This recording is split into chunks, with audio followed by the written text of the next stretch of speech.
हरियाणा चुनाव की ईवीएम अपने पास बुलाई, जब उसको रिकाउंट किया गया तो हारे हुए प्रत्याशी 51 वोटों से जीता।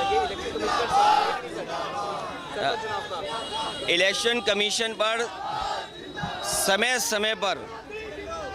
समय पर उंगलियां उठाई हैं, और चाहे वो प्रधानी का चुनाव हो, विधानसभा का चुनाव हो, लोकसभा का चुनाव हो या अन्य चुनाव हो, ये इलेक्शन कमीशन की जिम्मेदारी बनती है कि निष्पक्ष चुनाव हो।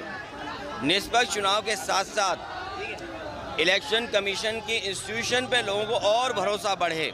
इधर जो हम लोग देखते हैं कि इलेक्शन कमीशन के जो फैसले हैं, इलेक्शन कमीशन का जो काम करने का तरीका है, उससे लोग संतुष्ट नहीं हैं, अविश्वास पैदा हुआ है। अभी हाल ही में जो वोट चोरी, वोट डकैती को लेकर के बड़े पैमाने पर देश को इंडिया गठबंधन और खासकर जो बीजेपी से अन्य दल हैं, उन्होंने कोशिश की और उसका परिणाम ये हुआ कि सुप्रीम कोर्ट को भी उन बातों को मानना पड़ा जो विपक्ष कह रहा था। इलेक्शन कमीशन पे कई बार उंगली उठी है, और यूपी के चुनाव में तो न जाने कितनी बार उंगली उठी है। ये तो पहला फेज था कि जहां हम अपना वोट बचा सकते हैं, अपनी वोटर लिस्ट में शामिल कर सकते हैं, ये पहला चरण है। लेकिन इसके बाद जो प्रशासन काम करता है, सरकारें जो काम करती हैं, उस पर इलेक्शन कमीशन कोई कार्रवाई नहीं करता। मुझे याद है कि जिस समय उंगली उठाई थी इलेक्शन कमीशन पर, तो 18,000 वोटों का जो डिलीट किया गया था, उनकी जानकारी इलेक्शन कमीशन को दी, एफिडेविट के साथ दी। लेकिन अभी तक इलेक्शन कमीशन ने एक भी अधिकारी के खिलाफ कार्रवाई नहीं की।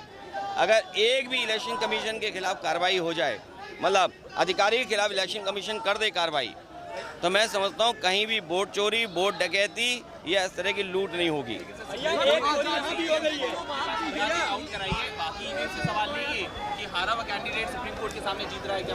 देखिए, इलेक्शन मशीन पर हमेशा सवाल खड़े होते हैं।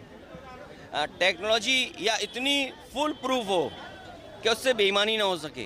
कई बार लोग वोट डाल करके आते हैं ईवीएम में, और पता लगता है उन्हीं का वोट ज़ीरो निकला। ये भी खबरें हम लोगों ने सुनी हैं। ईवीएम में पहले से वोट पड़ा हुआ, इसकी भी खबर सुनी है। ईवीएम के इतने महीनों के बाद बैटरी पूरी चार्ज कैसे दिखती है, इस पर भी सवाल खड़ा हुआ। इसलिए जो बैलेट का हमेशा मांग रही है, और अमेरिका की नकल करें, जापान की नकल करें और जर्मनी की नकल करें। जर्मनी में तो सरकार और वहाँ के सबसे सुप्रीम कोर्ट का ये फैसला है कि अगर ईवीएम से वोट पड़ेंगे तो अनकॉन्स्टिट्यूशनल होगा। तो इसलिए बैलेट के से वोट पड़ रहे हैं वहाँ। अमेरिका में भी बैलेट से वोट पड़ते हैं, और वहाँ खुद किससे वोट डालना ये चॉइस है।